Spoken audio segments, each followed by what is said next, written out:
भी आना बाकी है, 4 मिनट है। जी। ठीक है, तब तक हम ये पढ़ लेंगे।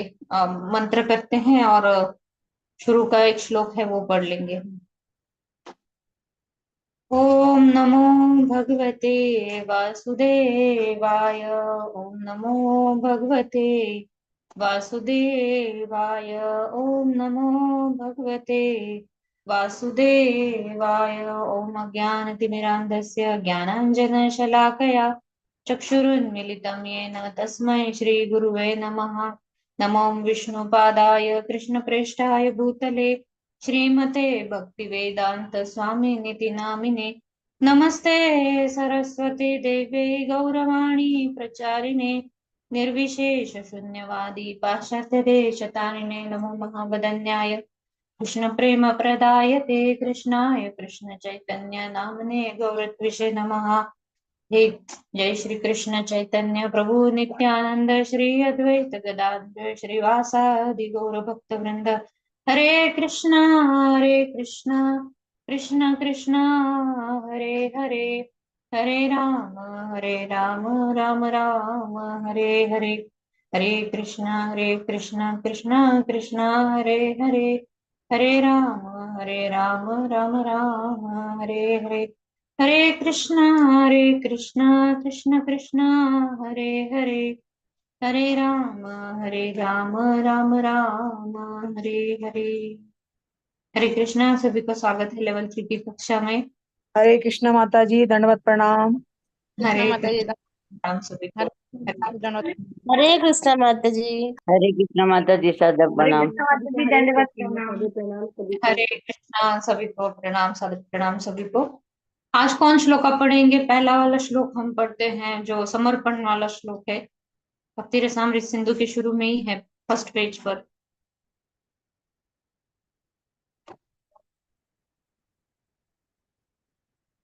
सीख लिया है, उसकी ट्यून सीखी है किसी ने? जी अरविंद प्रभु जी, आप पढ़ रहे हो क्या? अरविंद प्रभु जी। शुभांगी माता जी, ओके, पढ़िए माता जी आप। हरे कृष्ण माता जी, दंडवत प्रणाम।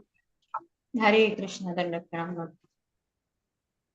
नाना शास्त्र विचारणे निपुणो सधर्म संस्थापको लोकानां हितकारिणो त्रिभुवने मान्यो शरणाय राधा कृष्ण पदारविंद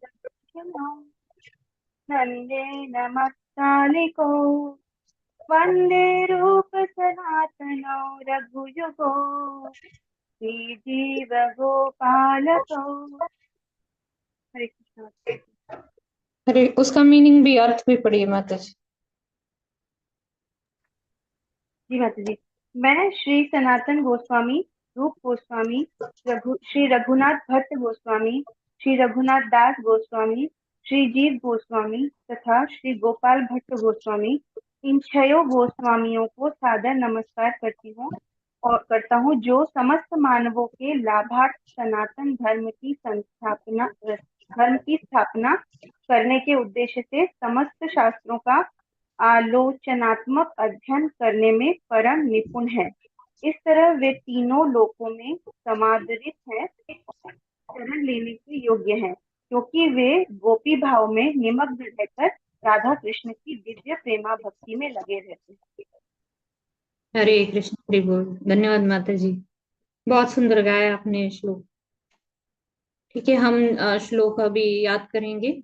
कुछ और श्लोक है आगे के अध्याय में हम बढ़ेंगे तो वो श्लोक मैं बताऊंगी। जैसे 64, जो हम भक्ति के जो 64 अंग देख रहे हैं उसमें से सबसे महत्वपूर्ण जो अंतिम आएगी वो 5, वो उसके उसके श्लोक है, छोटी छोटी लाइन से, वो भी ऐड हो जाएगी इसमें। मैं कल शेयर करूंगी, कल हम उसको आगे के श्लोक हम याद करेंगे। पहले हम पीछे के श्लोक जो किए थे, तो छठे अध्याय तक इतने श्लोक जो हैं, ये छठे अध्याय की समरी आ जाती है इन सारे श्लोकों में। अखिल रसामृत मूर्ति ही अखिल रसामृत मूर्ति प्रसृमर रुचिरुद्ध तारका पाली,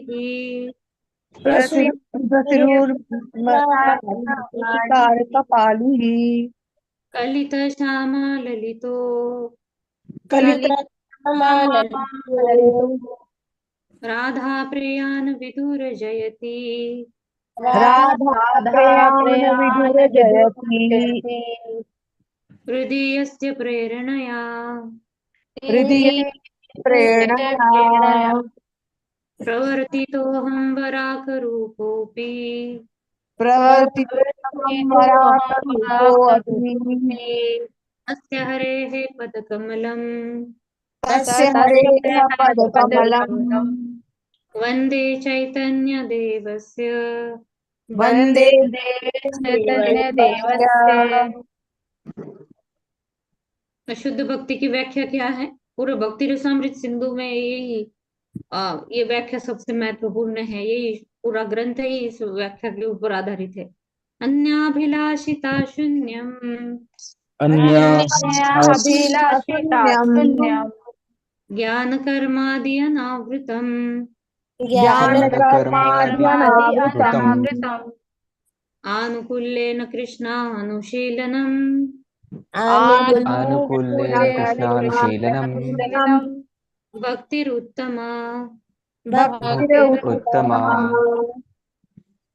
सर्वोपाधि विनिर्मुक्तम् सर्वोपाधिविनिर्मुक्तम् तत्परत्वेन निर्मलम् तत्परत्वेन निर्मलम् ऋषिकेण ऋषिकेश सेवनम् ऋषिकेण ऋषिकेशसेवनम् भक्तिरुच्यते भक्तिरुच्यते साधनौघैरनासङ्गे अलभ्या शुचिरादपि अलभ्या शुचिरादपि हरिणा चाश्वदेयेति हरिणा चाश्वतेति द्विधा सा स्यात् सुदुर्लभा द्विधा सा स्यात् सुदुर्लभा। भक्ति कितनी सुदुर्लभ है प्राप्त करने के लिए, इसकी व्याख्या है। और ये साधना भक्ति की व्याख्या है। कृति साध्या भवेत् साध्य साध्या भवेत् साध्या भावा सा साधना विदा भावा सा साधना नित्य सिद्धस्य भावस्य नित्यसिद्धस्य भावस्य प्राकट्यं हृदि साध्यता प्राकट्यं हृदि साध्यता शास्त्रे युक्तौ च निपुणः शास्त्रे युक्तो च निपुणः सर्वथा दृढनिश्चयः सर्वथा दृढनिश्चयः प्रौढः श्रद्धोऽधिकारी प्रौढश्रद्धोऽधिकारी यः स भक्ताव उत्तमो मतः स भक्ताव उत्तमो मतः। श्रद्धा के स्तर पर जो तीन श्रेणियां आती हैं भक्तों की, कनिष्ठ भक्त, मध्यम भक्त और उत्तम भक्त। ये उत्तम भक्त की व्याख्या है। अभी मध्यम श्रेणी के भक्त जो है, यह शास्त्रादिष्व अनिपुणः शास्त्रादिश अनिपुणः श्रद्धावान् स तु मध्यमः श्रद्धावान् स तु मध्यमः। शास्त्र आदि में इतना निपुण नहीं है, लेकिन श्रद्धावान है, श्रद्धा दृढ़ है उसकी, वो मध्यमा भक्त कहा जाता है। यो भवेत् कोमल श्रद्धः भवेत् कोमल श्रद्धः कनिष्ठो निगद्यते कनिष्ठो निगद्यते। यानी कनिष्ठ श्रेणी का जो अधिकारी है, यानी भक्ति में लगा हुआ है, उसका एक तो शास्त्र आदि में वो अनिपुण है और ऊपर से श्रद्धा भी उसकी कोमल है, यानी शुरुआत ही की है उसने, श्रद्धा भी उसकी डगमगाई सकती है। भुक्ति मुक्ति स्पृहायावत् पिशाची हृदि वर्तते तावद् भक्ति सुख स्यात्र कथम अभ्युदयो भवेत् कथम अभ्युदयो अभ्युदयो भवेत्। भवेत्। तो शुद्ध भक्तों का ये हृदय में ये इनका विचार इस प्रकार का रहता है। प्रश्न पूछा जा रहा है, कथम अभ्युदयो भवे, यानी कैसे भक्ति का जो सुख है, भक्ति का जो आनंद है, वो कैसे उदित होगा हृदय में, अगर हृदय में भुक्ति और मुक्ति रूपी स्पृहा, यानी इसकी इच्छा जो है, इच्छा को किसकी उपमा दी है? पिशाचिनी। पिशाचिनी ये अगर हृदय में बैठी हुई है तो कैसे भक्ति का सुख का जो आनंद है वो कैसे प्राप्त होगा? सिद्धांत ततस्तु अभेदेपि सिद्धांत सिद्धांत भेदेऽपि भेदेऽपि कृष्ण स्वरूपयोः एषः कृष्णस्वरूपयोः कृष्णस्वरूपयोः रसेनोत्कृष्यते कृष्ण रसने कृष्णते कृष्ण रूपम एषा रसस्थितिः। रूपम रूपम एषा येषा रसस्थितिः। रसस्थितिः। सिद्धांत से देखे तो विष्णु और कृष्ण में कोई भेद नहीं है, लेकिन रस के दृष्टिकोण से देखे, रसेनोत्कृष्यते कृष्ण की रस का आगार जो है, रसे वैस कि अखिल रसामृत मूर्ति, हम पहला श्लोक ही पढ़े हैं। जो पूरे रसामृत का जो आगार है उसका सारे रसों को जो धारण करते हैं, अखिल रसामृत मूर्ति है। तो रस के अगर परिप्रेक्ष्य में देखे तो कृष्ण जो है, कृष्ण का रूप वही सबसे श्रेष्ठ है।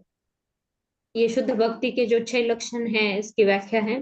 क्लेशग्नि शुभदा मोक्ष क्लेशग्निपदा मोक्ष लघुता कृत सुदुर्लभा लघुता लघुता दुर्लभा दुर्लभा सांद्रानंद विशेषात्मा सान्द्रानंद विशेषात्मा सान्द्रानन्दविशेषात्मा श्री कृष्ण आकर्षणी च सा श्रीकृष्ण श्रीकृष्ण आकर्षणी आकर्षणी च च सा सा अप्रारब्ध फलम पापम अप्रारब्धफलं अप्रारब्धफलं पापम् पापम् कूटम बीजम फलोन्मुखम कूटं कूटं बीजं फलोन्मुखम् फलोन्मुखम् क्रमेणैव प्रलीयेत क्रमेणैव प्रलीयेत प्रलीयेत विष्णु भक्तिरतात्मना विष्णु भक्तिरतात्मनाम्। हरे कृष्ण कृष्ण कृष्ण हरे हरे हरे कृष्णा कृष्णा हरे हरे हरे राम राम राम हरे हरे हरे हरे राम राम राम राम राम हरे हरे। हरे कृष्ण। तो आज हम भक्ति की जो हरे कृष्ण दंडवत प्रणाम। भक्ति के जो 64 अंग है, हमने पिछले हफ्ते हमने उसका सिर्फ हमने उसके नाम पढ़े थे, क्योंकि अध्याय में वैसे ही है, सिर्फ नाम आए हैं। और आगे के अध्यायों में इसका विस्तार से वर्णन अभी आने वाला है, तो हम उसमें देखेंगे विस्तार से एक एक अंग को। और शुरुआती के जो अंग है वो, जैसे भक्ति में शुरुआत होती है तो भक्ति में आगे बढ़ने के लिए सबसे इम्पोर्टेंट क्या है, वो बहुत जरूरी है। शुरू के भी अंग, बीच के भी महत्वपूर्ण है, लेकिन शुरू के जो 20 है वो बहुत ही महत्वपूर्ण है कि प्राइमरी स्टेज पर हमें क्या भक्ति कैसे शुरू करनी चाहिए, हमें किससे सुनना चाहिए, अगर भक्ति का पालन करना है तो हमें क्या करना क्या चाहिए हमें, ये सब शुरू का जो है अंग उसमें हमें पता चलेगा। जैसे हमने 64 साधना भक्ति के अंग देखे थे। जैसे नए डिवोटीज हमारे क्लास में ज्वाइन होते रहते हैं, लेवल 2 समाप्त होते ही, उनको मैं बता दूं कि ये लेवल 3 में हम 3 ग्रंथ पढ़ेंगे, भक्ति रसामृत सिंधु, ईशोपनिषद और उपदेशामृत। तो हमने अभी भक्ति रसामृत सिंधु से नई बैच शुरू हुई है, और अभी हम 7वें अध्याय में है भक्ति रसामृत सिंधु के। तो ऐसा नहीं कि आपके पीछे के आपने मिस कर दिए तो कैसे होगा, आप फिर से ये मॉड्यूल वाइज ये चलता रहेगा कि बाकी 2 बुक्स पूरे होने के बाद फिर से भक्ति रसामृत सिंधु शुरू होगा। तो सुनना है आपको तो तब भी आप फिर से आप ज्वाइन कर सकते हो, या फिर रिकॉर्डिंग भी डालती रहती हूँ मैं, पूरी चैप्टर 1 से रिकॉर्डिंग डालती हूँ, पीछे के आप रिकॉर्डिंग भी सुन लेंगे तो भी आप कवर कर पाओगे। और असाइनमेंट का बोल दूं तो असाइनमेंट बहुत इजी रखी है अभी। पिछली बैच में हाथ से लिखना पड़ता था, बड़े आंसर रहते थे, लेकिन अभी एमसीक्यू टाइप कर दिए हैं कि मल्टीपल चॉइस आंसर लेते हैं उसमें, तो आप जल्दी जल्दी आप असाइनमेंट भी आप पूरे कर सकते हो। तो नए भक्तों का स्वागत है हमारे लेवल 3 की कक्षा में, और पुराने जो भक्त हैं तो हम आगे बढ़ेंगे उनके साथ। भक्ति के अंगों की जो प्रमाण है, यानी कि जो भक्ति के जो 64 अंग है, वैसे तो बहुत सारे हैं लेकिन प्रमुख जो है, रूप गोस्वामी जी ने प्रमुख 64 अंग यहाँ पर बताए हैं। शुरू के 20 जो प्राइमरी स्टेज पर जो बहुत इम्पोर्टेंट है, जो उसमें से 10 पहले 10 जो है वो उसको प्रवृत्ति कहा जाता है, और 11 से 20 तक जो है उसको निवृत्ति कहा जाता है। ये प्रवृत्ति यानी जो भक्ति के लिए पोषक है ऐसे अंगों को स्वीकार करना, और निवृत्ति यानी भक्ति के लिए जो पोषक नहीं है ऐसे अंगों को, ऐसे चीजों को त्याग कर देना, ये निवृत्ति है। तो पहले 10 अंग है हम देखेंगे। ये बहुत सुंदर भागवत का ये श्लोक आता है 11वें स्कंद में, गुरु पादाश्रय। ये भक्ति में शुरुआत कर दी है हमने कि अभी पता चला है भक्ति कैसे करनी है। भगवत गीता में हम पढ़े हैं भक्ति करनी है कि भगवान बोले हैं कि मेरी शरणागत हो जाओ, लेकिन होना है शरणागत, कैसे होना है, कौन सिखाएगा हमें, आ जाए। तो एक तो सबसे पहले महत्वपूर्ण है कि गुरु पादाश्रय, यानी गुरु का आश्रय लेना बहुत जरूरी है।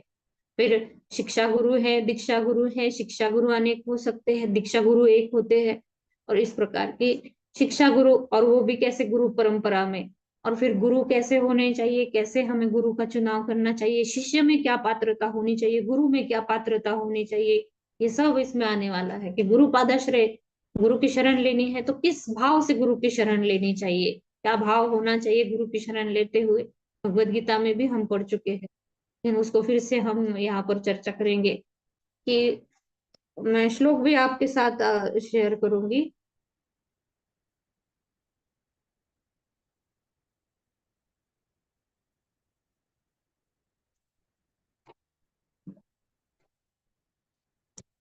ये तत्र गुरु पादाश्रयो, ये जो पहला अंग है भक्ति का, आप श्लोक का टेंशन मत लीजिए। ये प्रभुपाद जी ने जो बुक दी है उसी का, इन श्लोकों की ही व्याख्या प्रभुपाद जी ने भक्ति रसामृत सिंधु में की है। लेकिन ये श्लोक जो है ये बहुत कुछ बताते हैं ये श्लोक। तत्र गुरु पादाश्रयो तस्मात् गुरुं प्रपद्येत जिज्ञासु श्रेय उत्तमम शाब्दे परे च निष्णातम ब्रह्मण्य उपशमा आश्रयम। ये शेल्टर लेना है, पादाश्रय की शरणागत होना है, आश्रय लेना है। आश्रय लेना है यानी क्या, कैसा आश्रय लेना है, कि गुरु कैसे ढूंढना है। तो निमि महाराज से, जो प्रबुद्ध महाराज है वो निमि महाराज से कहते हैं, हे राजन, निश्चित जानो कि प्राकृत जगत में लेश मात्र भी सुख नहीं है। इस दुख में स्थान में सुख की प्रतीति भ्रम मात्र है। यथार्थ सुख का जिज्ञासु सदगुरु को ढूंढे और दीक्षा द्वारा उनका आश्रय ले। यथार्थ सुख पाना है, खुद से ही सुख ढूंढने जाओगे, आध्यात्मिक सुख की चलो मैं, पता चला है मुझे ये करना है, मैं खुद से ढूंढ लूंगा, नहीं हो पाएगा। क्योंकि हृदय का शुद्धिकरण नहीं हुआ है, मन का शुद्धिकरण नहीं हुआ है, इंद्रिया नियन कंट्रोल में नहीं है, इंद्रिया संतुलित नहीं है, और आगे क्या करना है ये पता नहीं है, कृपा नहीं है किसी की, तो कैसे, फिर बीच में ही पतन हो सकता है और बीच में ही फिर से वापस लौट कर आना पड़ेगा। चलो फिर बोर हो गया, या फिर नहीं हो पा रहा है, इंद्रिय कंट्रोल नहीं हो पा रहे हैं, या फिर कोई विचार आ गया इंद्रिय विषय के प्रति, कोई इच्छा जागृत हो गई, तो फिर से लौट कर आता है कोई। और बहुत सारे लोगों के साथ ऐसा ही होता है कि मुझे पता चला है, ग्रंथ पढ़े हैं, अभी मैं खुद से करूंगा, लेकिन नहीं हो पाएगा। तो शाश्वत सुख अगर ढूंढना है तो एक जिज्ञासु, एक तो सबसे पहले जिज्ञासु होना चाहिए। कि जैसे जैसे नैमिषारण्य में जैसे शौनकादि ऋषि जो थे, सुत गोस्वामी से बहुत सारे प्रश्न पूछते हैं। शास्त्र पूरा भागवतम, श्रीमद् भागवत जो है पूरा प्रश्न उत्तर इसी के ऊपर। भगवत गीता आप पढ़े हैं, भगवत गीता में भी अर्जुन जिज्ञासा करते हैं, भगवान उत्तर देते हैं। एक तो जिज्ञासु होना चाहिए, लेकिन जिज्ञासा कैसी होनी चाहिए, कि आ, किसी को नीचा दिखाने के लिए, या फिर खुद को बड़ा दिखाने के लिए, या फिर द्वेष भाव से, ईर्ष्या भाव से, इस प्रकार की जिज्ञासा नहीं होनी चाहिए। जिज्ञासा कैसी होनी चाहिए, आध्यात्मिक जिज्ञासा होनी चाहिए। जब जब शौनकादि ऋषि जब प्रश्न पूछते हैं कि धर्म ने किसका आश्रय लिया, या फिर कलयुग के लिए सबसे महत्वपूर्ण चीज क्या है कि कैसे उन्नति हो पाए किस बद्ध जीव की। बहुत सुंदर सुंदर प्रश्न पूछते हैं कि भगवान श्री कृष्ण ने देवकी के गर्भ से जन्म क्यों लिया, उसके पीछे क्या प्रयोजन है। बहुत सुंदर प्रश्न पूछते हैं। तो ऐसे जिज्ञासा इस प्रकार की होनी चाहिए कि आध्यात्मिक स्तर पर उन्नति होनी चाहिए। तो अगर ऐसी जिज्ञासा किस लिए होनी चाहिए, यथार्थ सुख का जिज्ञासु होना चाहिए। और ऐसा जिज्ञासु जो है उसको सबसे प्रथम क्या करना चाहिए कि सदगुरु को ढूंढे और दीक्षा के द्वारा उनका आश्रय ले।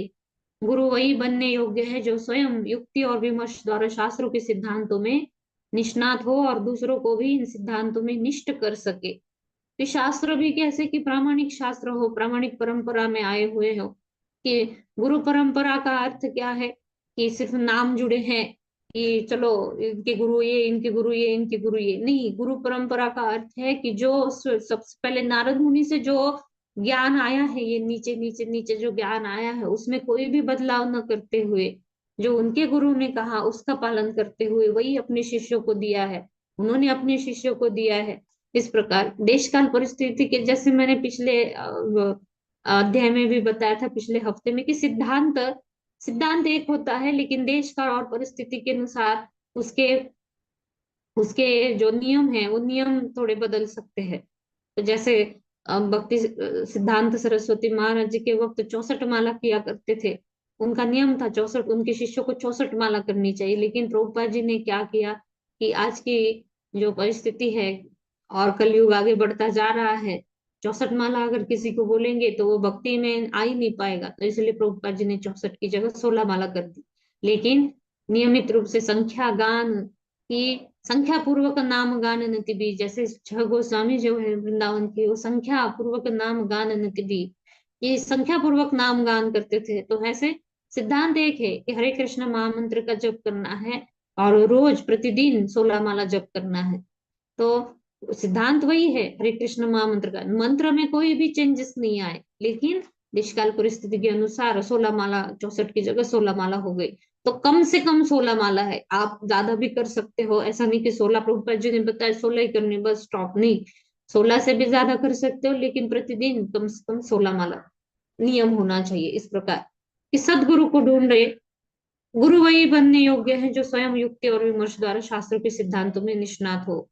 कि ऐसे अपने गुरु आचार्यों से, अपने ऊपर के गुरु आचार्यों से जो शिक्षा प्राप्त है, जो वहां पर रहकर जो आचार्यति इति आचार्य, कि जिन्होंने उनसे सीखा है और अपने आचरण में भी ढाला है, ऐसे आचार्य जो है वो ऐसे शास्त्रों में शास्त्र के सिद्धांतों को अच्छी तरह से जानते हैं कि सिद्धांत का ये शास्त्र जो है उसका निष्कर्ष क्या है।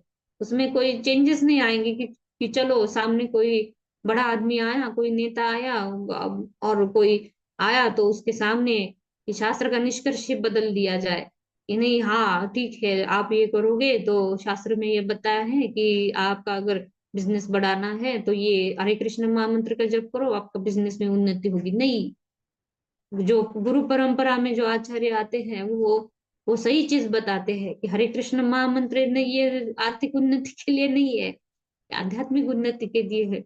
तो इस प्रकार कि शास्त्रों के सिद्धांतों में वो निष्णात है, निष्कर्ष जानते हैं शास्त्रों का, और दूसरों को भी यही सिखाएंगे। वो जिनको पहले से ही सब कुछ अच्छे से पता है वो दूसरों को, अपने शिष्यों को वो सिखाएंगे, उसमें कोई बदलाव नहीं आएगा। और दूसरों को भी इन सिद्धांतों में निष्ठ कर सके। जो संपूर्ण सांसारिक कामनाओं का त्याग कर भगवान के शरणागत हो गए हैं वे महापुरुष ही सदगुरु है। मनुष्य जीवन परमानंद की प्राप्ति के लिए है, अतः सभी को सदगुरु की शरण में जाना चाहिए। गुरु पादाश्रय, गुरु की शरण में जाना बहुत जरूरी है। ये हम 64 भक्ति के अंग देखेंगे। ये क्या है, मनसा वाचा कर्मणा, हमें भक्ति में लगना है। अभी तो कैसे लगना है, क्या क्या पालन करना है हमें, ये सब हमें ये 64 अंग सिखाएंगे। तो कौन सा गुरु नहीं बनाना चाहिए या फिर किस गुरु का त्याग कर देना चाहिए कि हमें पता नहीं था, पहले ज्ञान नहीं था तो ऐसे ही बहुत सारे ऐसे परिस्थिति आ जाती है कि कोई किसी का प्रभाव हमारे ऊपर आ जाता है और किसी को भी हम गुरु बना लेते हैं। फिर वो गुरु पूरे हमारी जिंदगी में कभी हमें हमें मिलने नहीं आते, या फिर उनसे कोई आदेश प्राप्त नहीं होता कि चलो सिर्फ दीक्षा हो गई, गुरु मिल गए, बस उनकी फोटो टांग दी घर में, बस हो गया। ना ही उनके द्वारा कोई आदेश प्राप्त है, ना कोई उनका उनकी कोई सेवा प्राप्त है, कुछ भी नहीं। या फिर ऐसे भी गुरु होते हैं कि साल में एक बार आते हैं अपने शिष्य से मिलने के लिए, और ये भिक्षा में ये दो वो दो करके लेकर निकल लेते हैं, और फिर साल भर वो शिष्य क्या करता है वो भी पता नहीं चलता। इस प्रकार कि ऐसा गुरु नहीं बनाना चाहिए। ऐसे व्यक्ति को गुरु न बनाए जो महामूर्ख हो, जिसे शास्त्र की आज्ञा का ज्ञान न हो, जिसका चरित्र संदिग्ध हो, जो भक्ति के विधि को न मानता हो, अथवा जिसने 6 इंद्रिय तृप्ति के साधनों को जीत न लिया हो। उपदेशामृत में आता है कि वाचो वेगम मनसः क्रोध वेगम जिह्वा वेगम उदर उपस्थ वेगम एतान् वेगान् यो विषेत धीरान् सर्वामपि मां पृथ्वीं सशिक्षात्। कि पूरे पृथ्वी पर वो शिष्य बना बना सकते हैं जिन्होंने ये इन 6 वेगों को जिन्होंने नियंत्रित कर लिया है। कौन से? जीवा का वेग, उपस्थ का वेग, उदर वेग, क्रोध वेग, मन का वेग और वाणी का वेग। ये मान है, यहाँ पर पीडीएफ में मिस्टेक है, बहुत सारी टाइपिंग एरर है। तो मन का वेग और वाणी का वेग, ये उपदेशामृत में हम उसको डिटेल में हम उसको समझेंगे। तो जिन्होंने ये 6 वेगों को अभ्यास कर लिया है, तो वही संपूर्ण जगत में शिष्य बनाने योग्य है। जिनका इन 6 वेगों पर कंट्रोल नहीं है, बोलने में कोई भी बोल रहा है कुछ भी, वाणी उसकी गलिच्छ वाणी है, और ना शास्त्रों से वाणी कैसी होनी चाहिए, एक साधु पुरुष की, सन्यासी की वाणी कैसी होनी चाहिए, कि एक तो किसी को उद्वेग कर उसका भाषण नहीं होना चाहिए, ऊपर से बोल रहा है। अगर एक साधु है, उसको जानते ही हम कैसे जानेंगे कि वो क्या बोलेगा? कि वो बोलेगा तो वो शास्त्र सम्मत, वो भगवान के नाम रूप गुण लीला इत्यादि के बारे में बताएगा, भगवान के प्रचार के बारे में बोलेगा। इस प्रकार तो सदगुरु के आश्रय में आने वाला भाग्यवान निश्चित रूप से भवबंधन से मुक्त हो जाता है। तो आश्रय में कोई आता है तो गुरु के आश्रय में तो गुरु की कृपा प्राप्त होती है, और भवबंधन से उसको मुक्ति मिल जाती है। एक तो दीक्षा के वक्त जो पुराने पाप हैं, पाप फल, वो सब गुरु हमारी काट लेते हैं। ऊपर से जो उनकी वाणी से जो हमें आदेश देते हैं, जो कृपा हम पर, वो तो कृपा है ही कि हमारे पूर्वगत जो पाप है वो तो काट देते हैं। लेकिन सबसे बड़ी कृपा क्या है? गुरु जो हमें आदेश देते हैं, जो भक्ति का पालन करने के लिए विधि विधान बताते हैं, वो सबसे बड़ी कृपा है। तो ये इतने सारे लोग हैं अम, कि हजारों कोटि लोगों में से कोई जो है वो सुनने के लिए आता है, सुनने में से भी कोई 1000 लोग हैं कि वो उसको पालन करने के लिए तैयार होते हैं, उसमें से भी कोई जो है उसको दृढ़ संकल्प लेते हुए उसका पूरा जीवन भर पालन कर पाते हैं। मनुष्याणाम सहस्रेषु कश्चित् यतति सिद्धये यततामपि सिद्धानाम कश्चित् यन्मे तत्व व्यक्ति तत्वतः। कि कोई 1000 सहस्त्र मनुष्यों में कोई इतना, कोई एक जो है वो पात्र हो पाता है, या फिर कृपा भागी बन पाता है गुरु की। तो इसलिए जब गुरु मिलते हैं, कोई भाग्यवान, बहुत भाग्यवान है वो कि जिसको गुरु का आश्रय मिला है, या फिर जिसको गुरु का आश्रय मिल रहा है, वो ये समझे कि ये बहुत ही जन्मों जन्मों के ये जो पुण्य कर्म है, जन्मों जन्मों के ये जो भक्ति में कुछ सेवा की होगी, तो उसके कारण ये गुरु का आश्रय मिला है। तो इस प्रकार, और दूसरा अंग है भक्ति का, दूसरा अंग है ये साधना भक्ति का, श्री कृष्ण दीक्षादि शिक्षण शिक्षणम, कि गुरु से कृष्ण दीक्षा तथा भक्ति का उपदेश ग्रहण करे। तो फिर से प्रबुद्ध मुनि ही राजा निमि को बताते हैं।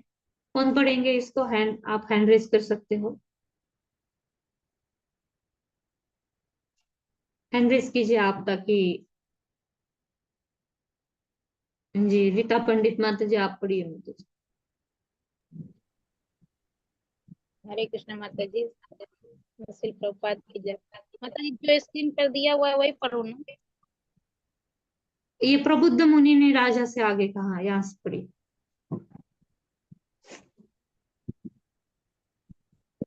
आपको प्रबुद्ध स्क्रीन पर मुनि से आगे कहा, हे राजा, गुरु शिष्य गुरु शिष्य को केवल गुरु ही नहीं समझे वरन उन्हें श्री भगवान और परमात्मा का रूप समझना चाहिए। भाव यह है कि शिष्य गुरु को श्री भगवान का रूप समझे क्योंकि वे श्री कृष्ण के बाह्य प्रकाश हैं।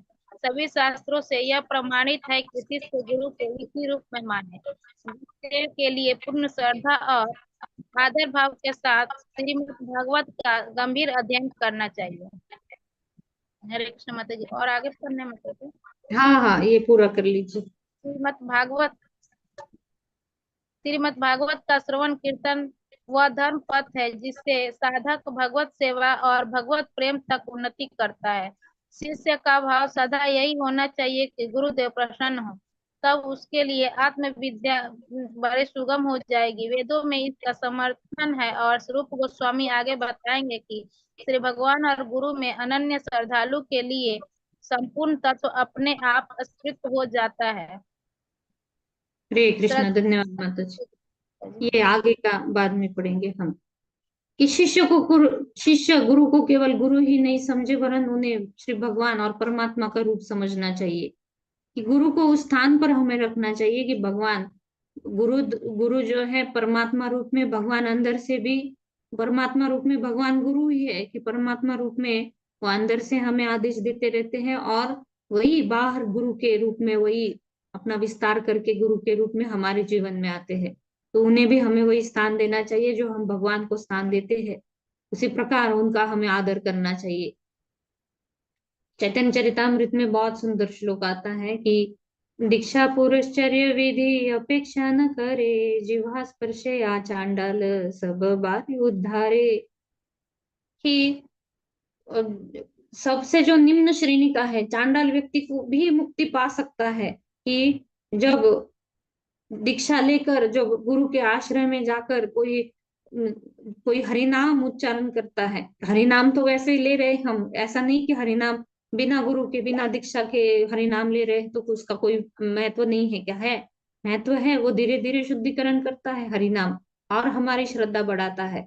लेकिन जैसे ही हम गुरु से हरिनाम लेते हैं, गुरु हमें हरिनाम देते हैं, तो वो डायरेक्टली वो भगवान से कांटेक्ट हो जाता है हमारा। और गुरु के द्वारा जब हरिनाम की दीक्षा हमें मिलती है तो वो हम गुरु परंपरा से जुड़ जाते हैं। एक गुरु परंपरा से हम जुड़ जाते हैं तो गुरुवर्ती आचार्य जो है, जो पूरी श्रृंखला जो है गुरु परंपरा की, सभी की कृपा हमारे ऊपर आती है। तो शुद्धिकरण तो हमारा होता है, ऊपर से सभी आचार्यों की कृपा भी मिलती है। और तब हम जब परंपरा में जुड़ते हुए जब हम हरि नाम का जप करते हैं तब वो और ज्यादा वो फल देता है। इस प्रकार गुरुदेव के लिए पूर्ण श्रद्धा और आदर भाव के साथ श्रीमद् भागवत का गंभीर अध्ययन करना चाहिए। क्यों? क्योंकि एक तो जो भक्ति के 9 अंग है उसमें सबसे पहला श्रवण विधि है कि जो श्रवणम कीर्तनम विष्णु की सबसे पहला श्रवण है। तो श्रवण कानों से हम सुनेंगे तो ही हम पालन कर पाए। लेकिन श्रवण कैसे करना चाहिए? गुरु को अगर आदर ही नहीं दे रहे हैं, कोई सम्मान ही नहीं है, तो गुरु बहुत बड़बड़ा रहे हैं और शिष्य क्या कर रहा है, एक कान से निकाल कर दूसरे कान से जा रहा है बाहर। नहीं, ऐसा होना चाहिए कि जो गुरु बोल रहे हैं बहुत ही गुरु का आदेश मिल रहा है, गुरु का उपदेश मिल रहे हैं, बहुत ही महत्वपूर्ण है। तो ऐसे गुरु के अनुगत्य में रहते हुए आदर भाव के साथ श्रीमद् भागवत का गंभीर अध्ययन करना चाहिए। क्यों? क्योंकि धर्म ने किसकी शरण ली?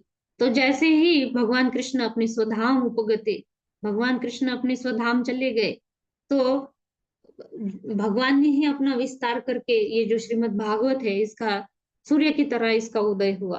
और इसी में ही धर्म क्या है कि जो भागवत धर्म है कि जो एक व्यक्ति का, जो एक जीवात्मा का, जो हमने पिछले हफ्ते में हमने चर्चा की थी कि एक जैव धर्म क्या है कि जो श्री कृष्ण का सेवक होना, दास होना, उनकी सेवा करना, उनसे प्रेम का आदान प्रदान करना, जो उसका धर्म है, उस धर्म को जानना है तो श्रीमद् भागवत में ही इसका वर्णन आता है। लेकिन श्रीमद् भागवत भी कैसे पढ़ना चाहिए? गुरु पाद आश्रय लेते हुए, गुरु की शरण लेते हुए, इस प्रकार श्रीमद् भागवत, तभी हम जो भागवत धर्म है उसको सही से हम उसका आचरण कर पाएंगे। इस प्रकार क्यों? क्योंकि साधक भगवत सेवा और भगवत प्रेम तक उन्नति करता है।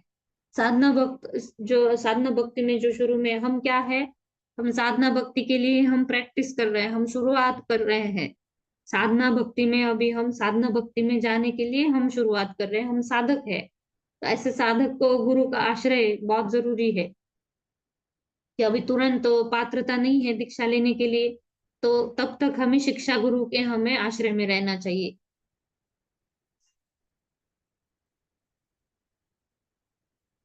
फिर श्रद्धा विश्वास सहित गुरु की सेवा करना। विश्रम्भेन गुरु सेवा यथा तत्रैव। ये विश्रम्भेन गुरु सेवा, ये विश्वास होना चाहिए। गुरु दीक्षा लिए हैं, गुरु के ऊपर विश्वास होना चाहिए, गुरु जो बोल रहे हैं। कौन पढ़ेंगे आगे? मैं पढ़ू माता जी? हाँ पढ़िए।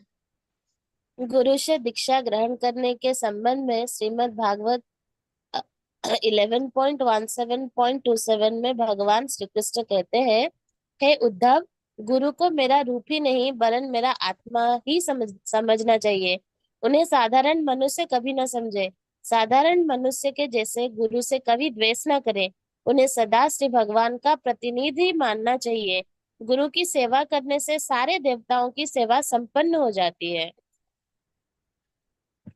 हरे कृष्णा। धन्यवाद माता। हरे कृष्ण। हरि बोल। यस्य प्रसादात् भगवत् प्रसादो, यस्य प्रसादात् न गति कुतोऽपि।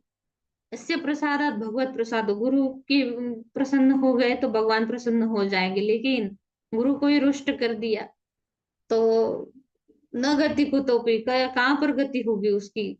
तो कहीं पर भी भगवान नहीं मिल पाएंगे उसको। कि अगर गुरु को ही, अगर गुरु से ही द्वेष कर लिए, गुरु से ही ईर्ष्या कर ली, गुरु का आदर नहीं किया, उनका अपमान किया, तो क्या हो सकता है? जैसे एक बार क्या हुआ कि इंद्र की सभा चल रही थी और सभी जो देवता हैं वो सभी गंधर्व और सभी किन्नर और सभी वहां पर गान नृत्य चल रहा था। और वहां पर देवताओं के गुरु जो है बृहस्पति आ जाते हैं, और इंद्र क्या करता है कि देखकर भी अनदेखा कर देता है और उठता नहीं अपने सिंहासन से।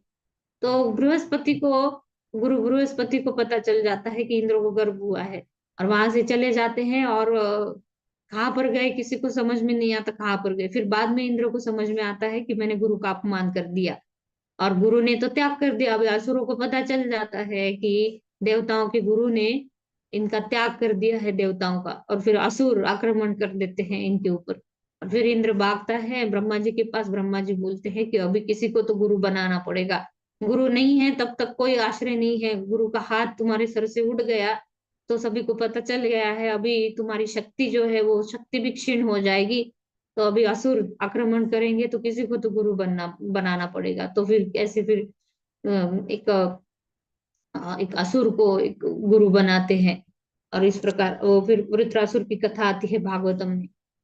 तो इस प्रकार साधु पुरुषों के चरण चिन्हों का अनुगमन करना। आगे जो चौथा अंग है, साधु वर्तमानु अनुवर्तमानम, कि जो साधु पुरुष, जैसे हम बोलते हैं कि जो 12 महाजन हैं, तो इन 12 महाजन हैं, इन्होंने जिस प्रकार जिस प्रकार धर्म के ऊपर जिस प्रकार धर्म का पालन किया है, यानी भगवान की भक्ति के मार्ग पर जिस प्रकार चले हैं, उस प्रकार आचरण होना चाहिए। वैसे ही उन्हीं के मार्ग पर चलते हुए अपने गुरु से, अपने आचार्यों से जो शिक्षा प्राप्त करके, जो अपने अपने आचरण में जो ढाले हैं, ऐसे महान साधु पुरुषों के चरण चिन्हों का अनुगमन करना। ये अगला जो है ये भक्ति का अंग है। कौन पढ़ेंगे आगे? मैं हरे कृष्ण माता जी, मैं पढ़ूं? मैं पढ़ूं? हाँ, आप हैंड रेस कीजिए। सत्येंद्र प्रभु जी आप पढ़िए, जिनको पढ़ना है आप हैंड रेस कीजिए। हरे कृष्णा माता जी। जी प्रभु जी पढ़िए। साधु पुरुषों के पद चिन्हों का अनुसरण। इस स्कंद पुराण में आदेश है कि भक्त को पूर्ववर्ती आचार्यों एवं साधु पुरुषों का अनुगमन करना चाहिए। इससे शोक और असफलता पास नहीं फटक सकती तथा अभिष्ट श्रेय सिद्धि हो जाती है। ब्रह्म्या मल्ल शास्त्र में कहा गया है कि यदि कोई शास्त्रों की विधि को माने बिना ही बड़ा भक्त बनता है तो उसकी इन क्रियाओं से भक्ति सिद्ध नहीं होगी। वह भक्ति के यथार्थ साधकों से के मार्ग में उत्पात ही खड़ा करेगा। शास्त्र विधि पर दृढ़ता से न चलने वालों को पर्याय सहजिया कहा जाता है। माता जी थोड़ा पर करिए। वे वे समझते हैं कि सब कुछ सहज ही हो जाता है। अपनी मनमानी विचारधारा के कारण वे शास्त्र विधि को नहीं मानते। ऐसा व्यक्ति भक्ति साधन के मार्ग में केवल उत्पादकारी है। इस संदर्भ में साधकों ने मानने वाले अभक्त एक तर्क कर सकते हैं। इसका एक उदाहरण बौद्ध दर्शन है। भगवान बुद्ध का आविर्भाव उच्च क्षत्रिय राजकुल। हरे कृष्ण प्रभु जी। हाँ, ये माता जी। देखिए फिर हाँ, भगवान बौद्ध का क्यों आविर्भाव हुआ, क्यों भगवान का ही अवतार है, लेकिन क्यों बुद्धिज्म का जो फिलोसॉफी है, बुद्ध को तो मानते हैं कि भगवान का अवतार है, लेकिन वो फिलोसॉफी जो है उसको क्यों नहीं मानते वो मैं बताऊंगी आगे। लेकिन ब्रह्मायामल शास्त्र में कहा गया है, स्मृति स्मृति पुराणादि पंचरात्र विधिम विना एकांतिकी हरे भक्ति उत्पादयैव कल्पते। सिर्फ उत्पाद ही पैदा करेगी कि स्मृति स्मृति पुराण इत्यादि में ये पंचरात्रि विधि जो दी है उसका पालन न करते हुए एकांतिक हरे भक्ति कि खुद से ही मनमाने ढंग से ही कोई भक्ति कर रहा है तो वो क्या होगा, वो सहजिया के जैसे। कि सहजिया क्या है कि शास्त्र विधि पर दृढ़ता से न चलने वालों को प्राय सहजिया कहा जाता है। वे समझते हैं कि सब कुछ सहजी हो जाता है।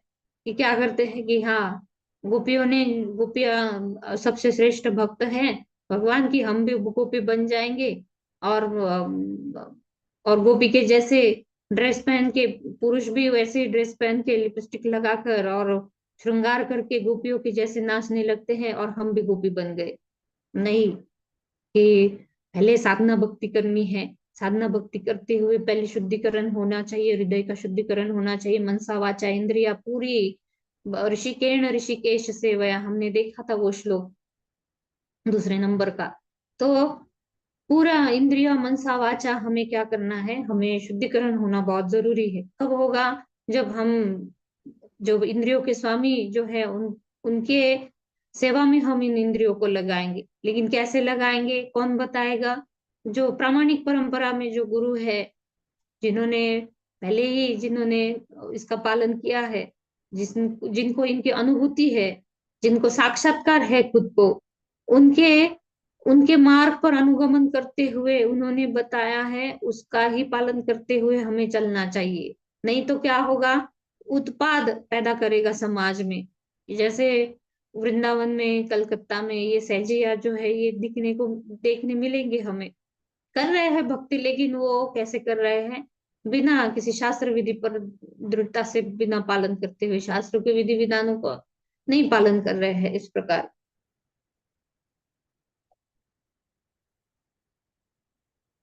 इस संदर्भ में शास्त्र को न मानने वाले अभक्त एक तर्क कर सकते हैं कि जो शास्त्र को नहीं मानते वो क्या तर्क करते हैं कि बुद्ध ने तो सभी वेदों को खारिज कर दिया था, वेदों को बंद कर दिया था, वेदों को मत मानो ऐसा कहा था। लेकिन क्यों कहा था? क्योंकि जब वेदों का गलत तरीके से जब लोगों ने उपयोग करना शुरू किया, क्या कि पशु बलि जो है वो वेदों में कहा गया है पशु बलि करना उचित है, लेकिन वो किस लिए दिया था कि जैसे वेदों में रजोगुण, तमोगुण और सतोगुण, कि तमोगुण के जो लोग हैं उनको कैसे नियंत्रण में रखा जाए, कि तमोगुण के लोग हैं वो तुरंत सतोगुण में नहीं आ पाएंगे। किसी तमोगुणी व्यक्ति को आप बोलिए कि आप मंदिर में चलो, वो नास्तिक जो व्यक्ति है वो बिल्कुल ही नहीं मानेगा। वो ना मूर्ति को, वो तो विग्रह को भी मूर्ति मानता है, पत्थर मानता है, कुछ भी बोलता है और कुछ भी खुद के ऊपर ना भौतिकता में इतना ग्रस्त हो जाता है, वो आएगा भी नहीं। ऐसे तमोगुणी व्यक्तियों के लिए कि धीरे धीरे उनके ऊपर जो नियम है, कुछ ऐसे नियम लागू हो जाए कि वो धीरे धीरे जो है उनका शुद्धिकरण हो, तमोगुण से रजोगुण, रजोगुण से सतोगुण। तो इसलिए वेदों में कहीं पर दिया है कि जैसे पशु बलि है, मांस खाना है तो अमावस्या के दिन जंगल में जाकर काली माता को आप वो बलि चढ़ाओ और फिर उसका मांस उस काली को भोग लगाकर फिर खाओ। कि एक ही दिन, एक ही रात को, कि धीरे धीरे क्या होगा, हाँ जो हमसे उच्चतर श्रेणी पर कोई है, काली माँ को भोग लगाना चाहिए।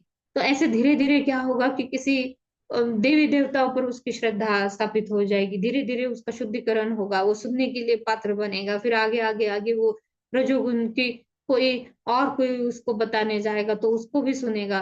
लेकिन जो सुनने को ही तैयार नहीं, जो ना कुछ भी नहीं करने वाला, जो कोई किसी शास्त्र को, ना देवी देवता को, ना किसी को मानने वाला है, उसका तो कोई गति नहीं है। लेकिन तमोगुणी व्यक्ति के लिए तो वेदों का जो है ये गलत फायदा उठाया लोगों ने, और क्या किया कि स्लॉटर हाउसेस ही खोल दिए मंदिरों में, कि जो मंदिर दिखे उसके बाहर बस पशु बलि ही चढ़ रही है, कि किसी भौतिक लाभ के लिए, कि अच्छा आरोग्य चाहिए, अच्छा पति चाहिए, बच्चे चाहिए, संपदा संपत्ति चाहिए, तो चलो पशु बलि कर लेते हैं।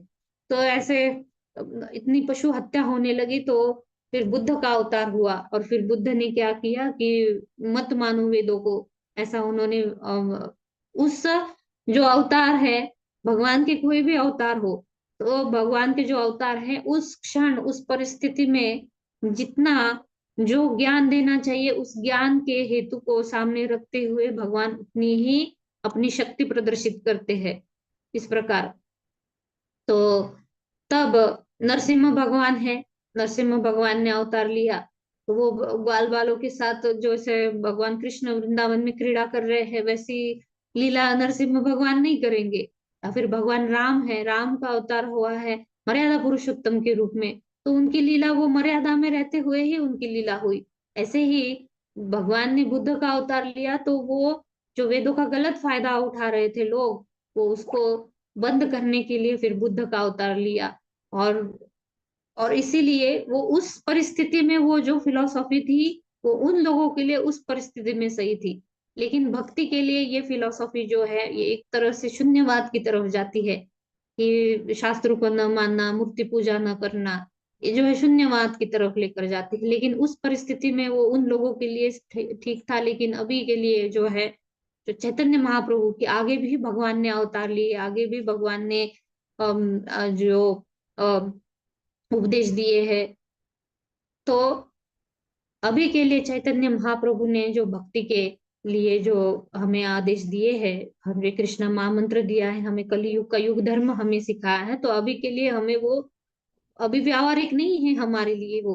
तो इस प्रकार, इसलिए जो भक्ति में लगे हुए हैं जो वैष्णव है, उस फिलॉसफी को नहीं मानते। ऐसा नहीं कि भगवान बुद्ध को नहीं मानते, भगवान बुद्ध जो है वो भगवान का अवतार है, लेकिन वो फिलॉसफी को नहीं मानते। क्यों? क्योंकि जो वैष्णव है वो क्या करते हैं, जो अभी भक्ति में लगे हुए हैं, वो क्या कर रहे हैं, वो भगवान के विग्रह का विग्रह सेवा कर रहे हैं।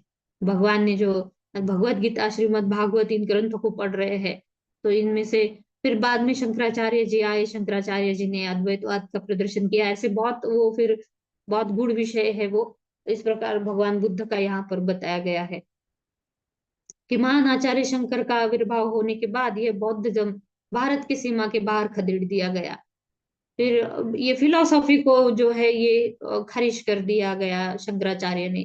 कि शंकराचार्य का भी अवतार इसीलिए हुआ कि उन्होंने वो अद्वैतवाद का जो प्रदर्शन था वो किया। फिर बाद में मध्वाचार्य आए, रामानुजाचार्य आए, द्वैतवाद, शुद्ध द्वैत, अद्वैतवाद, ऐसे फिर धीरे धीरे धीरे इसका और ज्यादा इसका विस्तार होते होते होते फिर चैतन्य महाप्रभु आए और उन्होंने अचिंत्य भेदाभेद तत्व का स्थापित कर दिया, इस प्रकार।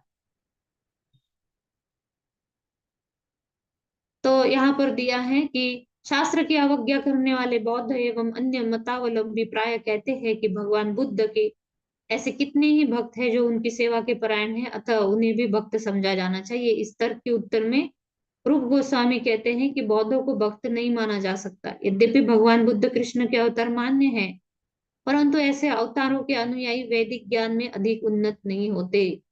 वेदाध्ययन का अर्थ है वेदों का, शास्त्रों का जो सार है वो क्या है कि श्री भगवान के साकार रूप में पूजा करना।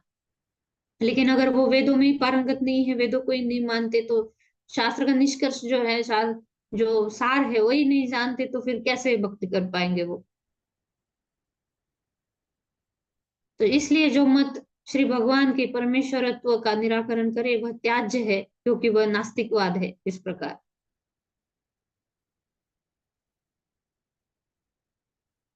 श्रीमद् भागवत ने भगवान बुद्ध को श्री कृष्ण का अवतार माना है, परंतु उसी भागवत में उल्लेख है कि भगवान बुद्ध नास्तिक मनुष्यों को मोहित करने के लिए अवतरित हुए थे।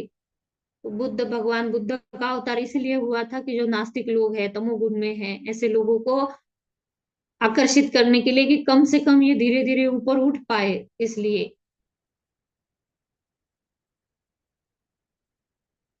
तो ये बहुत सुंदर प्रश्न है कि प्रश्न पूछा जा सकता है कि फिर श्री कृष्ण नास्तिकवाद को क्यों फैलाएंगे, कि अगर श्री कृष्ण का ही अवतार है बुद्ध, तो क्यों इन्होंने नास्तिकवाद फैलाया।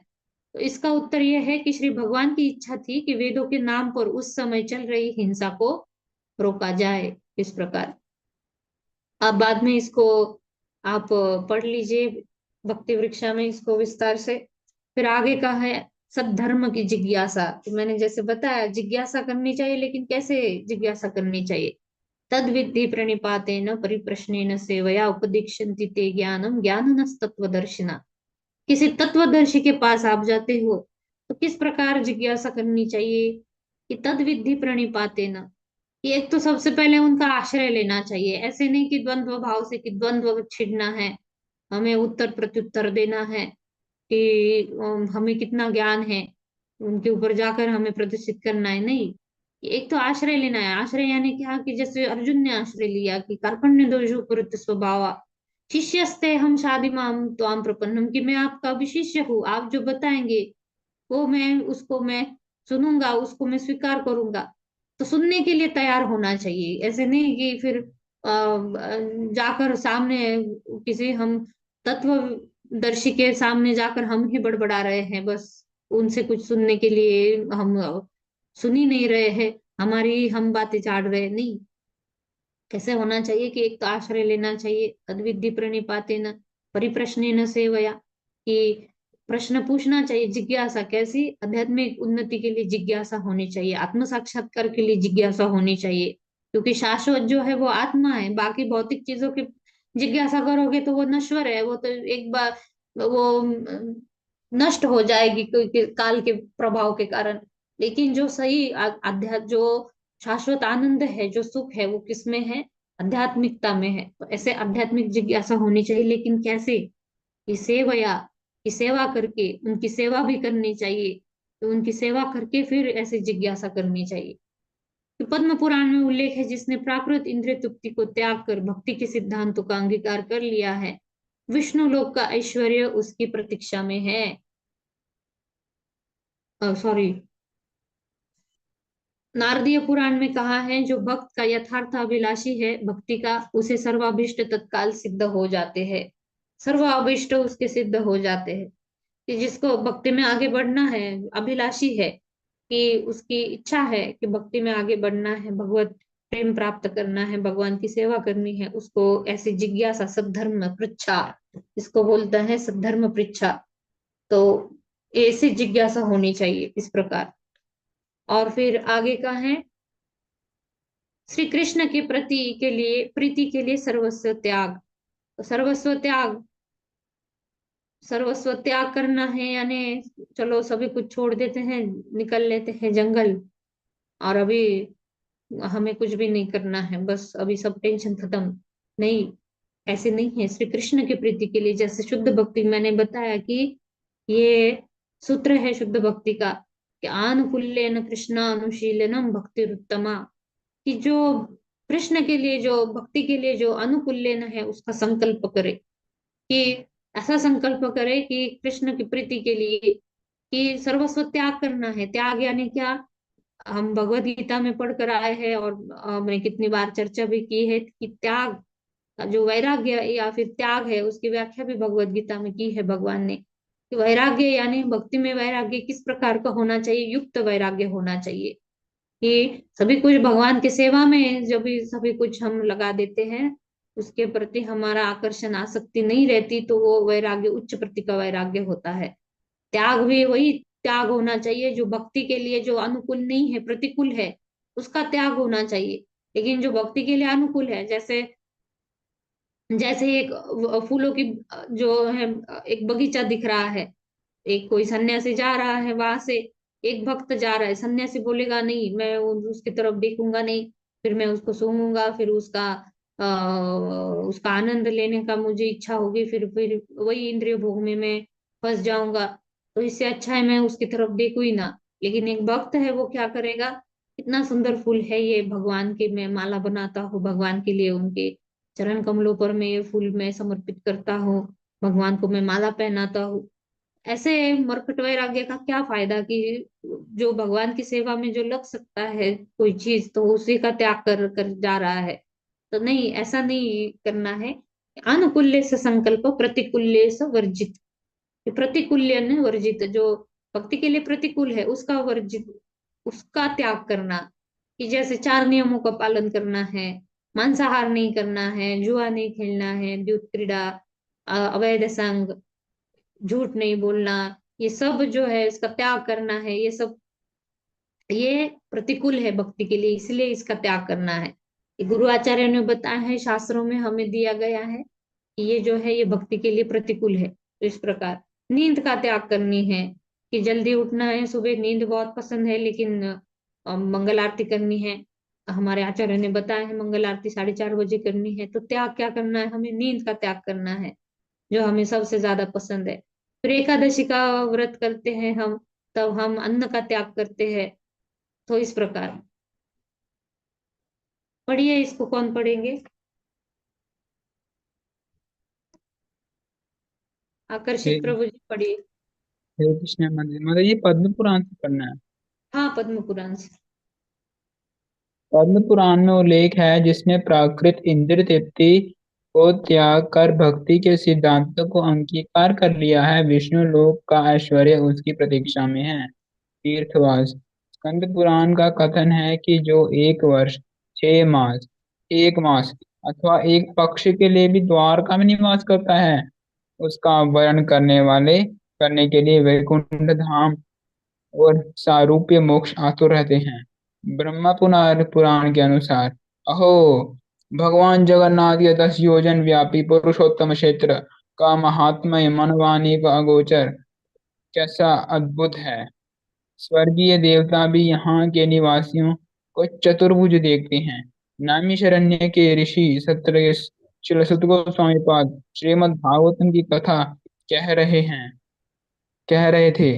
वहां गंगा का महात्म्य इस प्रकार है। गंगा का जल श्री भगवान श्री कृष्ण के चरण कमलों में अर्पित तुलसी के सौरभ से मिश्रित रहता है। ये गंगा जल निरंतर श्री कृष्ण की पावन कीर्ति प्रचारित कर रहा है। जहां जहां ये प्रभावित होता है वह सब कुछ बाहर भीतर से शुद्ध हो जाता है। हरे कृष्ण। अब धन्यवाद प्रभु जी। धन्यवाद प्रभु जी। धन्यवाद। तो धाम वास करना क्यों जाना है? कि चलो गंगा स्नान कर लेते हैं, हमारे पाप कर्म धुल जाएंगे, और फिर वापस आकर फिर से पाप कर्म में लग जाना। ये शुद्धिकरण की ये प्रक्रिया नहीं है, या फिर प्रायश्चित की ये विधि नहीं है। इसको खारिज कर दिया है सुखदेव गोस्वामी जी ने, कि जाकर गंगा में स्नान करना और फिर वापस आकर पाप में लग जाना, कि कुंजर शौच स्नान है इसको कहा जाता है। कि जैसे हाथी जाकर जल में स्नान करके आता है, वापस आकर अपनी मिट्टी अपने शरीर पर छिड़क लेगा, फिर से मिट्टी में अपने को सना लेगा। तो ऐसे नहीं, ये धाम वास करना है, यानी क्या करना है, धाम में जाकर वहां के जो साधु संत है उनसे हमें सुनना है, उस धाम की महिमा को जानना है, उस धाम में कैसे सेवा कर सकते हैं। तो इस प्रकार हमें उन साधु सज्जन पुरुषों से हमें सुनकर सुनकर सेवा कैसी होनी चाहिए, श्रवण विधि से सेवा होनी चाहिए। धाम का दर्शन करना है, प्रभु जी ने एक बार पूछा था धाम का दर्शन कैसे करे, जाते हैं तो हमें कुछ नहीं दिखता। धाम का दर्शन करना है, तीर्थ स्थान का दर्शन करना है, तो कैसे करना चाहिए? कानों से देखना चाहिए। कानों से कैसे देखेंगे? कि जब वहां के साधु संत जो है, वहां के गुरु आचार्य जो है, वो उस धाम की महिमा सुनाएंगे, वो उस धाम में कैसे रहना चाहिए, क्या भाव रहना चाहिए, वो जब बताएंगे तब वो हमें दर्शन होगा, तब सही भाव से हम उस धाम में रह पाएंगे। इस प्रकार तो यहाँ पर दिया है गंगा का, कि गंगा जी का जल भगवान कृष्ण के वामन देव ने जब ब्रह्मांड अपना एक पैर ऊपर कर लिया था और ब्रह्मांड में छेद हो गया, तो वहां से कारण सागर का जो जल भगवान के चरण कमलों को छूते हुए जो नीचे आया, तो तब वो जो है उसको गंगा कहा जाता है। तो जब वो गंगा जल जो है, बहुत देवी देवता, ब्रह्मा जी ने अपने कमंडलू में धारण किया। देवी जो सिद्ध ऊपर के जो लोग है, सिद्ध लोग जो है, वहां के लोग वहां पर आकर स्नान करके चले गए, सभी ने अपनी अपनी जगह पर वो लेकर चले गए। तो भागवतम में कथा आती है गंगा अवतरण करके, 5वें स्कंद में है, कैसे गंगा अवतरित हुई। इस प्रकार इस गंगा का जल फिर शिव जी अपनी जटा में धारण करते हैं, और फिर भागीरथ महाराज उसको इस धरातल पर उसको अपने तपस्या से, अपनी भक्ति से जो है वो गंगा जी को नीचे लेकर आते हैं। तो ये गंगा जल है, इतना पवित्र है। ऐसे गंगा जल है, यमुना जी है।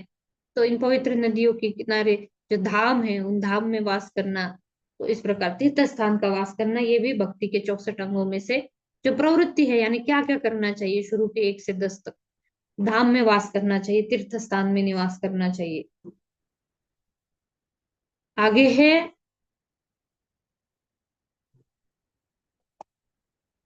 अपरिग्रह, यानी आवश्यकता से अधिक कुछ भी ग्रहण न करना। कौन पढ़ेंगे इसको? विभोर प्रभु जी, हरे कृष्णा। हरे कृष्ण माता जी। पढ़िए। अपरिग्रह, आवश्यकता से अधिक कुछ भी ग्रहण न करना। नारदीय पुराण में आदेश है, भक्ति साधन भक्ति साधन के यथार्थ अभिलाषी को जितने अर्थ में निर्वाह हो जाए उतना ही ग्रहण करना चाहिए। तात्पर्य यह है कि भक्ति के विधान की उपेक्षा न करे और न ही उन विधानों को ग्रहण करे जिनका सुगमता से पालन करने की सामर्थ्य न हो। उदाहरणार्थ, जैसे कोई कहे कि हरे कृष्ण महामंत्र का कम से कम 1 लाख बार प्रतिदिन जाप करना चाहिए, परंतु यदि यह संभव न हो तो अपनी सामर्थ्य के अनुसार कम जप करें। सामान्यतः हम अपने शिष्यों को प्रतिदिन कम से कम 16 माला जाप करने को कहते हैं। यह अवश्य करना चाहिए। यदि किसी दिन 16 माला भी पूरी ना हो तो अगले दिन पूरी करनी चाहिए। इस व्रत के पालन में सावधान रहे। यदि कोई दृढ़ता के साथ ऐसा नहीं करता तो वह प्रमाद का दोषी होगा। भगवत सेवा के मार्ग में यह बड़ा अपराध है। यदि हम अपराधों को प्रोत्साहन देंगे तो भक्ति पथ पर अग्रसर नहीं हो सकेंगे। अच्छा होगा यदि अपनी योग्यता के अनुसार नियम बनाकर निरंतर उसका पालन किया जाए। इससे परमार्थ में उन्नति होगी। हरे कृष्ण। हरे कृष्णा, धन्यवाद प्रभु जी। तो जो भक्ति साधन की यथार्थ अभिलाषी है, कि जितने अर्थ में निर्वाह हो रहा है, कि ज्यादा आर्थिक उन्नति के पीछे ना भागे, कि इतना बिजी हो जाए खुद को ही इतना पैसे कमाने के चक्कर में कि ये भी चाहिए वो भी चाहिए, और इसके चक्कर में कि माला करने के लिए टाइम नहीं मिल रहा है, ना भक्ति के लिए ना मंदिर जाने के लिए। संडे को भी मंदिर जाना है, एक दिन निकलता है तो उसमें भी कोई ऑफिस का काम घर पर है, और उसमें भी मीटिंग है, ये है वो है, और फिर कोई समय ही नहीं निकल रहा है। तो कि जितना काफी है कि चलो निर्वाह हो रहा है, भविष्य की भी थोड़ा बहुत आपने संचय कर लिया है, भविष्य के लिए अपने कुटुंब निर्वाह करने के लिए, कि उनका पालन करने के लिए, शरीर पालन करने के लिए, कि मिल रहा है काफी। लेकिन फिर भी अगर उसी के पीछे की एक बिजनेस है, दूसरा और बढ़ा लेता हो, तीसरा और बढ़ा लेता हो, और भक्ति में कुछ समय नहीं निकल रहा है, तो वो गलत है। और जैसे महामंत्र के लिए भी बताया गया है कि जितनी पात्रता है, शुरू में ऐसे नहीं कि चलो 16, मैं अभी 16 माला करूंगा और मेरा उद्धार हो जाएगा, कि नहीं, शुरू शुरू में धीरे धीरे से शुरू कीजिए। कि समय नहीं मिल रहा है, या फिर मन नहीं लग रहा है, कि बस फुसफुसा कर माला करने की 16 बोले हैं 16 करेंगे, कृष्णा कृष्णा कृष्णा कृष्णा हरे हरे हरे। नहीं, कि शुरू शुरू में अच्छे से हरे कृष्ण महामंत्र का उच्चारण अच्छे से करे, अच्छे से जप करे। 4 माला नियम एक बना ले कि हाँ 4 माला की है तो उससे कम नहीं होनी चाहिए, कि कम से कम 4 माला डेली, हमारी रोज 4 माला होनी चाहिए। और जो 16 तक पहुंचना, तो हमें 16 तक है, लेकिन शुरुआत कैसे होनी चाहिए? धीरे धीरे धीरे होनी चाहिए। बहुत लोग क्या करते हैं, शुरू में 8-10 दिन में 16 माला करने लगते हैं, बीच में फिर बाद में फिर धीरे धीरे धीरे कम होने लगती है, कोई कोई तो छोड़ भी देता है। धीरे धीरे धीरे धीरे ऊपर बढ़ेंगे, 2 माला, 4 माला, 6, 8, और हर एकादशी को माला बढ़ानी चाहिए। और ऐसे 16 माला तक पहुंचोगे तो तब जो दृढ़ता आएगी, तब नीचे नहीं आएंगे। या फिर उस दिन 16 माला नहीं बन पाती, कुछ बाकी है तो अगले दिन जरूर उसको पूरा करनी चाहिए, इस प्रकार। फिर आगे है एकादशी व्रत का पालन करना। कौन पढ़ेंगे इसको? शुभांगी माता जी, हरे कृष्णा। हरे कृष्ण माता जी। ब्रह्मवैवर्त पुराण में उल्लेख है कि एकादशी का उपवासी सब पापों से मुक्त होकर अत्यंतिक पुण्य को प्राप्त करता है। मुख्य बात उपवास करना नहीं, भगवान गोविंद के लिए अपनी श्रद्धा और प्रेम को बढ़ाना है। एकादशी व्रत का वास्तविक कारण यह है कि शारीरिक आवश्यकताओं को कम से कम करके अपने समय को भगवत स्मरण जैसे सेवा कार्य में लगाया जा सके। व्रत वासरों पर गोविंद की लीला का स्मरण और उनके पावन नाम का निरंतर श्रवण करना सर्वोत्तम। आगे का भी पढ़ लीजिए नीचे वाला माता भी जी। पढ़ी। आगे अश्वत्थ आदि वृक्षों का सम्मान। स्कंद पुराण में निर्देश है कि भक्त को तुलसी और आमलोक का जल से अभिषेचन करना चाहिए। गौ ब्राह्मणों का सम्मान करके तथा पूजन, प्रणति और ध्यान के द्वारा वैष्णव सेवन करे। यह सब कर्म भक्त के पूर्व पाप कर्मों के निवारण करने में सहायक। हरे कृष्ण। आमलक यानी आंवला का वृक्ष होता है।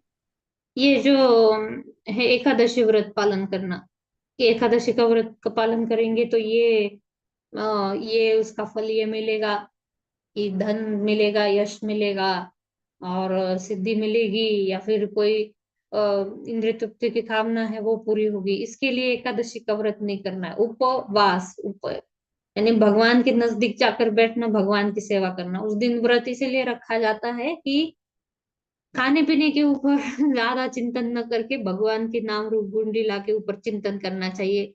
भगवान का स्मरण करने के लिए हमें महीने में 2 दिन मिलते हैं कि चलो कि उस वक्त हम पूरा चेतना हमारी पूरी हमें हमारी चेतना पूरी भगवान के स्मरण में लग जाती है, इस प्रकार।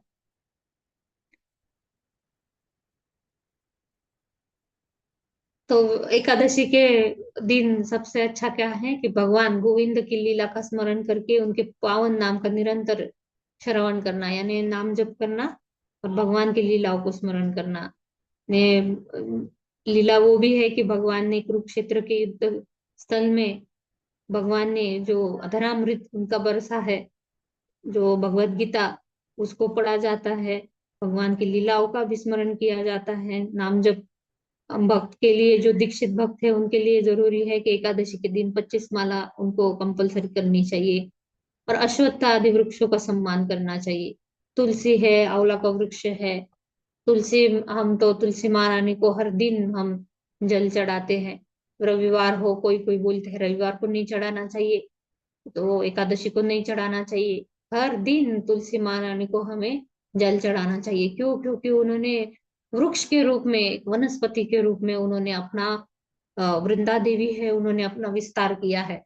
जो साक्षात गोलोक में वृंदा देवी है, उन्होंने ही तुलसी के पौधे के रूप में अपना विस्तार किया है। तो उनको, जो वृक्ष है, वनस्पति है, उनके लिए जल बहुत ही जरूरी है, तो इसीलिए उनको हर दिन जल चढ़ाना चाहिए।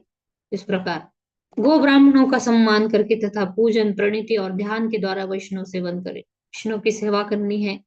गो ब्राह्मण भगवान को ही, गाय और ब्राह्मण बहुत भगवान को बहुत पसंद है। हम भोग लगाते हैं तभी हम मंत्र भी बोलते हैं, नमो ब्राह्मण्य देवाय गो ब्राह्मण्य हिताय च जगद्धिताय कृष्णाय गोविंदाय नमो नमः। कि ऐसे गो ब्राह्मण जिनको बहुत पसंद है, ऐसे भगवान गोविंद की हम मंत्र का उच्चारण करके हम उनके ऊपर ध्यान लगाकर हम जो है उनको भोग लगाते हैं। फिर आगे का हम कल देखेंगे, क्योंकि ये भक्ति के अंग है, इसको हम विस्तार से पढ़ेंगे, क्योंकि सभी आगे के अध्याय में यही आने वाला है। फिर नाम अपराध है, सेवा अपराध है, कैसे सेवा अपराध से कैसे धीरे धीरे नाम अपराध में कोई चला जाता है, वो भी बहुत अच्छा है। नाम अपराध देखेंगे हम, 10 नाम अपराध देखेंगे। और यहीं पर हम आज रुकते हैं, बाकी हम कल देखेंगे। वाञ्छाकल्पतरुभ्यश्च कृपा सिन्धुभ्यैव च पतितानां पावनेभ्यो वैष्णवेभ्यो नमो नमः। अनंत कोटि वैष्णव वृंद की जय। श्रील प्रभुपाद जी की जय। नमाचार्य श्री हरिदास ठाकुर जी की जय। हरे कृष्णा हरे कृष्णा